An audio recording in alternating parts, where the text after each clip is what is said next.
खबर शामिल करते हैं मंडी बहाउद्दीन मलकवाल में 3 डाकुओं ने 2 मेडिकल स्टोरों को लूट लिया और मोबाइल फ़ोन छीन लिए। 3 डाकू पहले THQ अस्पताल मलकवाल के सामने गार्डियन फार्मेसी में गए। 2 डाकू दुकान के अंदर गए, 1 डाकू दुकान के बाहर खड़ा रहा।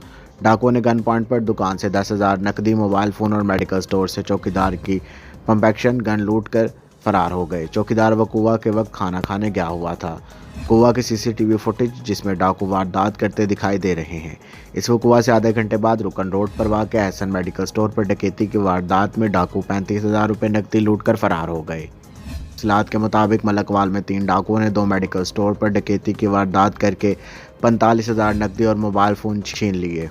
हमें रिपोर्ट कर रहे थे शान अशरफ मंडी बहाउद्दीन से। आप देख रहे हैं 94 न्यूज़। मज़ीद खबरों और अपडेट के लिए हमारे साथ रहिएगा। Afzal Paint Store, Phalia Road, Mandi Bahauddin. The name of trust, who deals in every kind of paint and tiles. Afzal Paint Store, Phalia Road,